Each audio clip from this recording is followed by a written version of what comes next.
Atención, este audiolibro animado es una producción intelectual registrada y una obra derivada creada por Audiolibros Prohibidos y a todos los derechos sobre la traducción, narración, caracterización de voz, sincronización labial, animación y composición audiovisual están reservados internacionalmente. Queda estrictamente prohibida cualquier forma de reproducción, distribución, modificación, extracción, realización de copias o uso comercial. No se otorga ningún tipo de autorización o permiso para su uso fuera de esta plataforma. Las infracciones serán perseguidas legalmente hasta las últimas consecuencias. Disfrute de esta obra única. El caso del desfiladero de Coulter. Ambrose Bierce. ¿Cree usted, coronel, que a su valiente Coulter le agradaría emplazar uno de sus cañones aquí? Preguntó el general. No parecía que pudiera hablar en serio. Aquel, verdaderamente, no parecía un lugar donde a ningún artillero, por valiente que fuera, le gustase colocar un cañón. El coronel pensó que posiblemente su jefe de división quería darle a entender,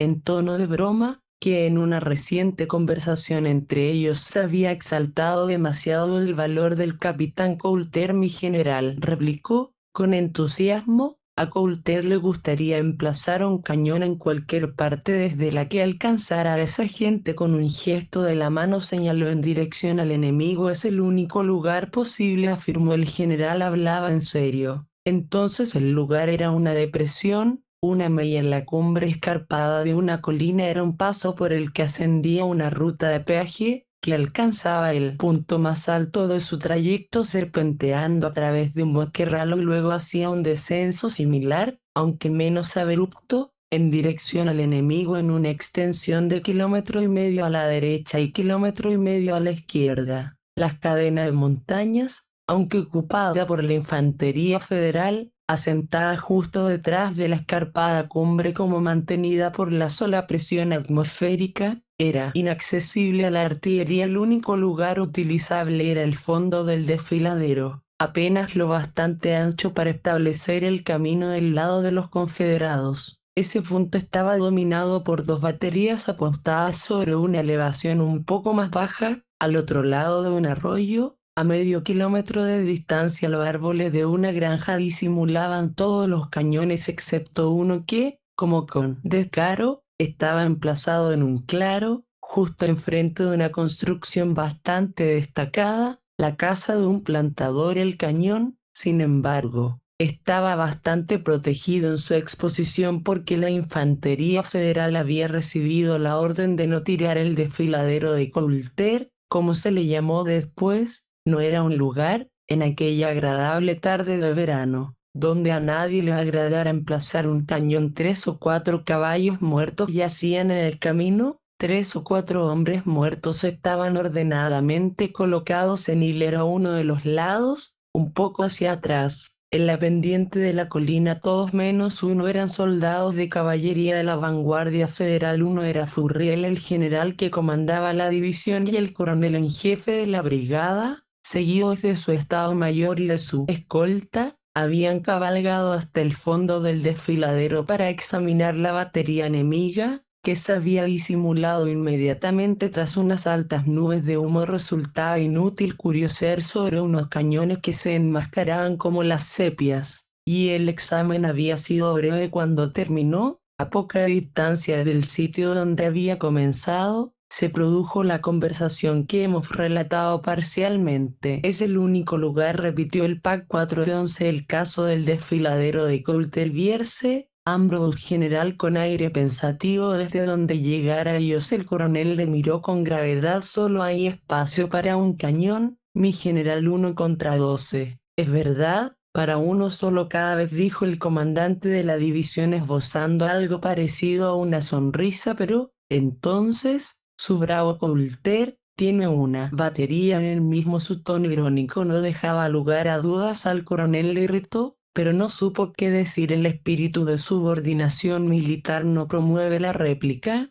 ni siquiera la tácita desaprobación. En aquel momento, un joven oficial de artillería ascendía lentamente a caballo por el camino, escoltado por su clarín. El capitán Coulter no debía de tener más de 23 años, de mediana estatura, muy esbelto y flexible. Montaba su caballo con algo del aire de un civil en su rostro. Había algo singularmente distinto a los de los hombres que le rodeaban. Era delgado, tenía la nariz grande y los ojos grises, un ligero bigote rubio y un largo, bastante desordenado cabello, también rubio. Su uniforme mostraba señales de descuido. La visera del gastado piso estaba ligeramente ladeada. La chaqueta, solo abotonada a la altura del cinturón, dejaba ver en buena medida una camisa blanca, bastante limpia para aquella etapa de la campaña, pero aquella indolencia solo afectaba a su atuendo y a su porte. La expresión de sus ojos grises demostraba un profundo interés hacia cuanto le rodeaba. Escrutaban como faros el paisaje a derecha e izquierda, después se detenían mucho rato en el cielo que se veía sobre el desfiladero, hasta llegar al punto más alto del camino. No había nada más que ver en aquella dirección. Al pasar frente a sus jefes de división y de brigada por el lado del camino, los saludó mecánicamente y se dispuso a proseguir. El coronel le indicó por señas que se detuviera. Capitán Coulter dijo: el enemigo ha situado 12 piezas de artillería en la colina contigua. Si comprendo bien al general, le ordena a usted que emplace un cañón a que inicie el combate. Hubo un inexpresivo silencio. El general miró, impasible, a un regimiento distante que ascendía apretadamente y muy despacio por la colina, a través de la densa maleza, en espiral, como una desilvanada nube de humo azul. Pareció que el capitán Coulter no había observado al general. Después habló, lentamente y con aparente esfuerzo: en la próxima colina, dice usted,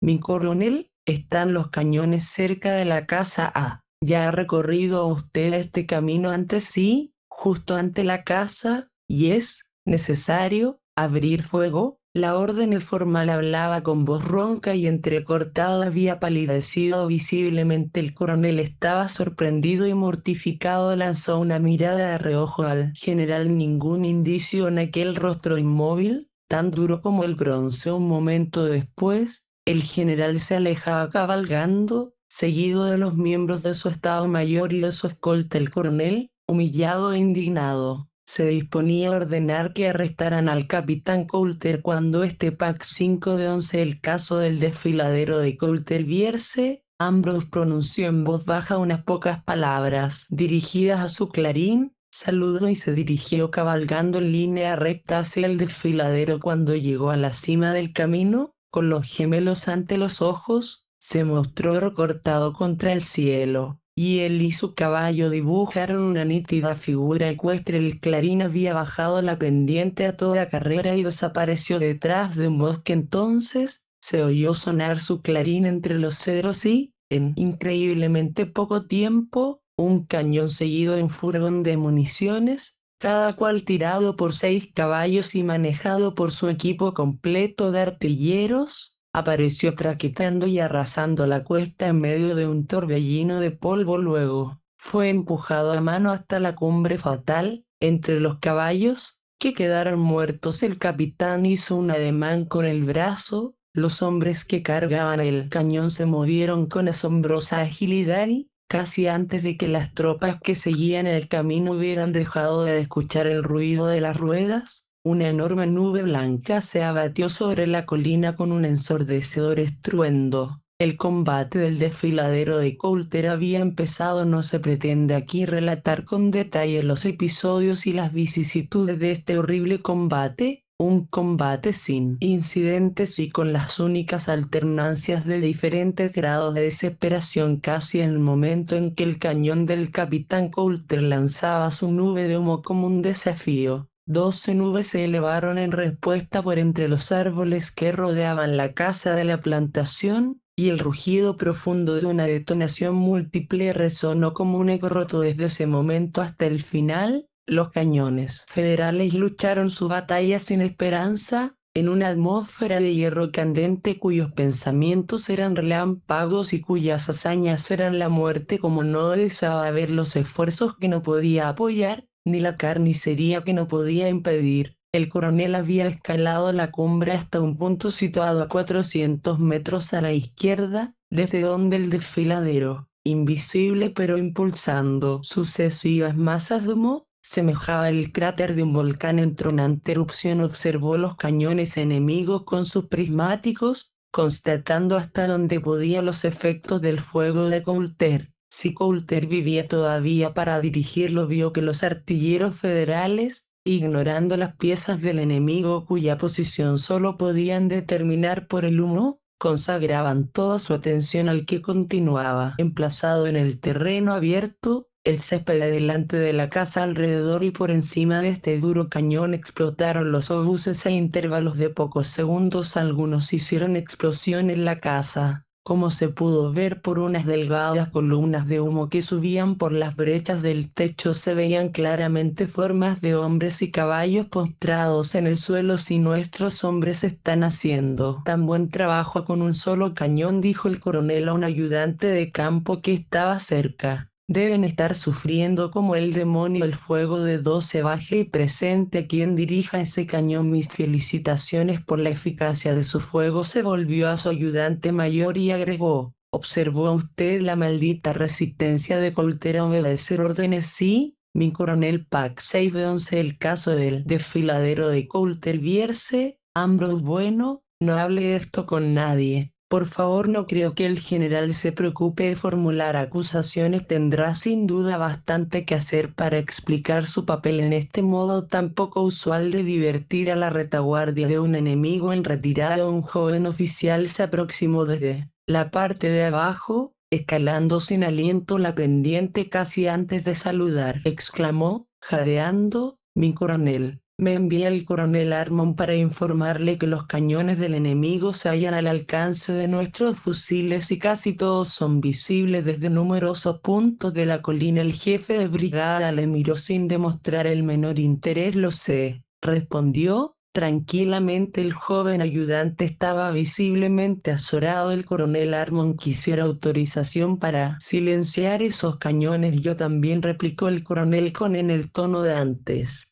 Salude de mi parte al coronel Armon y dígale que todavía rigen las órdenes del general para que la infantería no abra fuego. El ayudante saludó y se retiró. El coronel hundió los talones en tierra y dio media vuelta para continuar mirando los cañones del enemigo. Coronel, dijo el ayudante mayor, no sé si debería decir nada, pero hay algo extraño en todo esto. ¿Sabía usted que el capitán Coulter es del sur? No, ¿lo era de verdad hoy que el verano pasado, la división que el general comandaba entonces se encontraba en las cercanías de la plantación de Coulter? Acampó allí durante unas semanas. Escuche, le interrumpió el coronel levantando la mano. Oye usted, eso era el silencio del cañón federal. El Estado Mayor, los asistentes, las líneas de infantería situadas detrás de la cumbre, todos habían oído y miraban con curiosidad en la dirección del cráter, de donde no ascendía ya humo sino solo algunas nubes esporádicas procedentes de los obuses enemigos. Entonces llegó el toque de un clarín y el ruido débil de unas ruedas. Un minuto más tarde, las agudas detonaciones comenzaron con redoblada actividad. El cañón destruido había sido reemplazado por otro, intacto. Sí, dijo el ayudante mayor, continuando su historia. El general conoció a la familia Coulter. Hubo problemas. Ignoro de qué naturaleza. Algo que concernía a la esposa de Coulter. Es una rabiosa secesionista.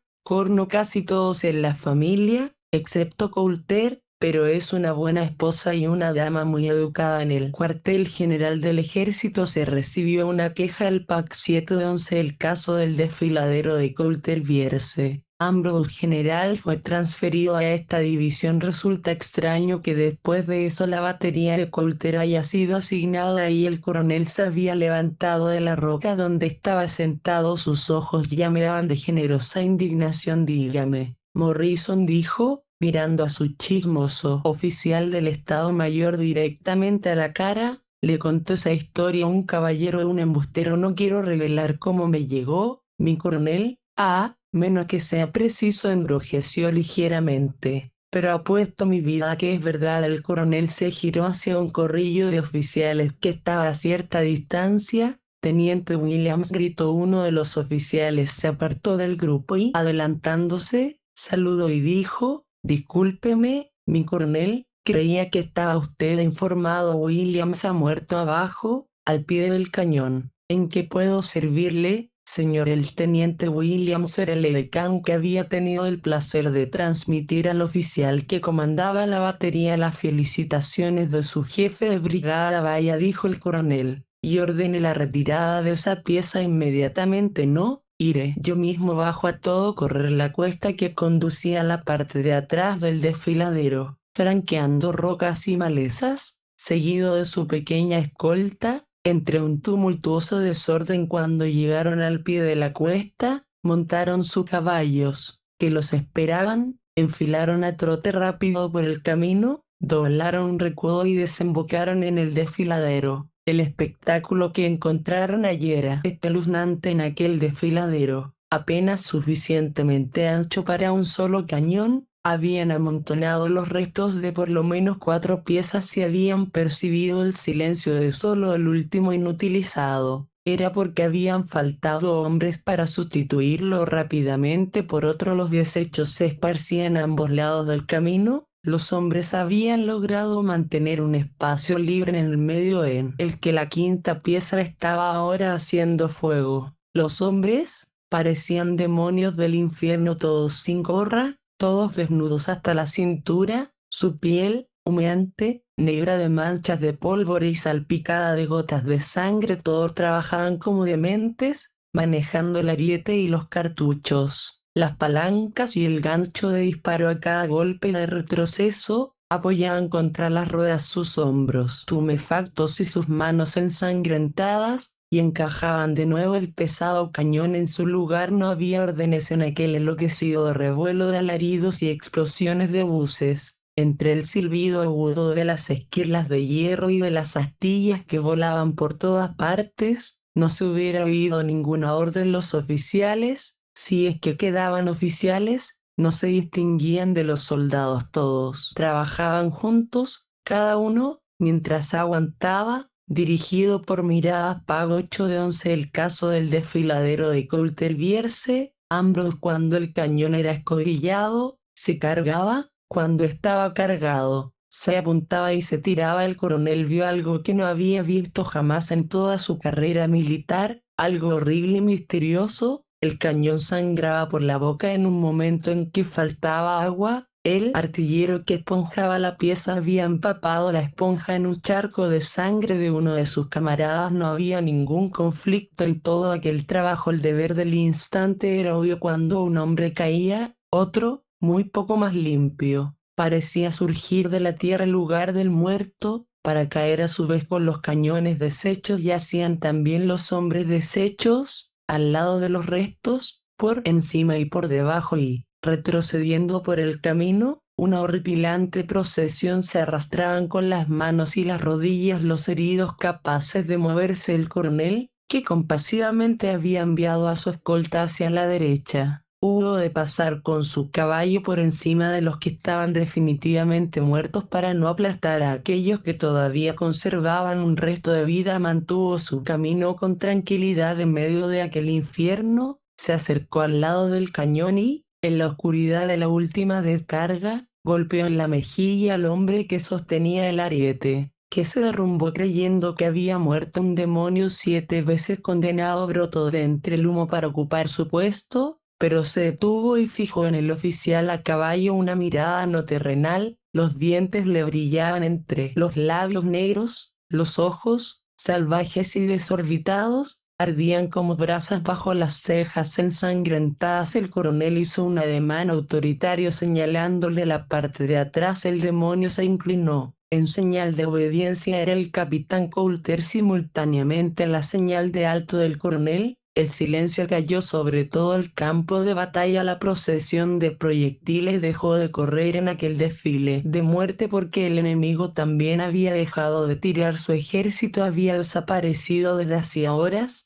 El comandante de la retaguardia, que había mantenido arriesgadamente su posición con la esperanza de silenciar el cañón federal, también había hecho callar sus piezas en aquel extraño minuto. No era consciente del alcance de mi autoridad, dijo el coronel sin dirigirse a nadie, mientras cabalgaba hacia la cima de la colina para averiguar qué había ocurrido. Una hora más tarde, su brigada hacía vivac en el campo enemigo, y los soldados examinaban con respeto casi religioso, como fieles ante las reliquias de un santo, los cuerpos de una veintena de caballos despatarrados y los restos de 3 cañones inservibles. Los caídos habían sido retirados, sus cuerpos desmembrados y desgarrados hubieran satisfecho demasiado al enemigo. Naturalmente, el coronel se alojó con su familia militar en la casa de la plantación, aunque bastante derruida. Era mejor que un campamento al aire libre. Los remuebles estaban muy desarreglados y rotos. Las paredes y los techos habían cedido en algunas partes y un olor a pólvora lo impregnaba todo. Las camas, los armarios para la ropa femenina y las alacenas no estaban ni dañados. Los nuevos inquilinos de una noche se instalaron como en su casa, y la virtual aniquilación de la batería de Coulter les brindó un animado tema de conversación durante la cena.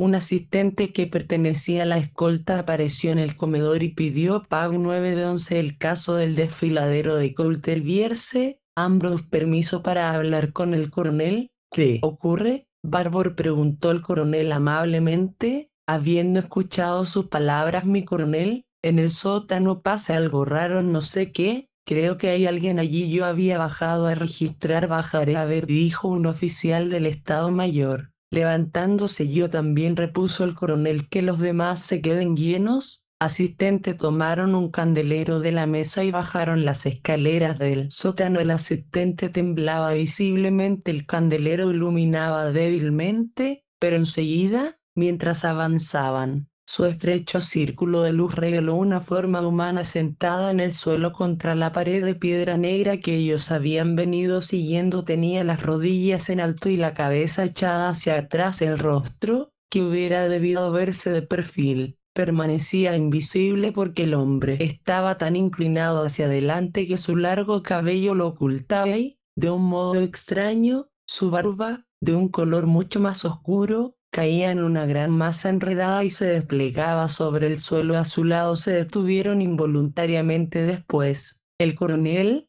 tomando el candelero de la temblorosa mano del asistente, se aproximó al hombre y le examinó con atención. La barba negra era la cabellera de una mujer muerta. La mujer muerta apretaba entre sus brazos a un bebé muerto y el hombre estrechaba a los dos entre sus brazos, los apretaba contra su pecho, contra sus labios. En el cabello del hombre había sangre a medio metro, cerca de una depresión irregular de la tierra fresca que formaba el suelo del sótano. Una excavación reciente, con un pedazo convexo de hierro y los bordes arqueados visibles en uno de los lados. Se veía el pie de un niño. El coronel alzó el candelero lo más alto que pudo. El piso del cuarto de arriba se había agujereado y las astillas de madera colgaban apuntando en todas direcciones. Esta casamata no es a prueba de bombas, dijo el coronel gravemente. No se le ocurrió que su resumen del asunto guardaba cierta frivolidad. Permanecieron un momento al lado del grupo sin decir una palabra. El oficial del Estado Mayor pensaba en su cena interrumpida. El asistente, en lo que podía contener un tonel que había en el otro rincón del sótano. De pronto, el hombre que habían creído muerto levantó la cabeza y los miró tranquilamente a la cara. Tenía la piel negra como el carbón, sus mejillas parecían tatuadas desde los ojos por irregulares líneas blancas. Los labios también eran blancos, como los de un negro de teatro. Tenía sangre en la frente. El oficial del Estado Mayor retrocedió un paso y el asistente. «¿Dos? ¿Qué hace usted aquí, amigo?», preguntó el coronel. «Inmutable, esta casa me pertenece, señor», fue la réplica, deliberadamente cortés. Pago 10 de 11. El caso del desfiladero de Coulter Vierce. Ambrose, ¿le pertenece? Ah, entiendo. Y esto es mi mujer y mi hija. Soy el capitán Coulter. Atención, este audiolibro animado es una producción intelectual registrada y una obra derivada creada por Audiolibros Prohibidos y a todos los derechos sobre la traducción, narración, caracterización de voz, sincronización labial, Animación y composición audiovisual están reservados internacionalmente. Queda estrictamente prohibida cualquier forma de reproducción, distribución, modificación, extracción, realización de copias o uso comercial. No se otorga ningún tipo de autorización o permiso para su uso fuera de esta plataforma. Las infracciones serán perseguidas legalmente hasta las últimas consecuencias. Disfrute de esta obra única.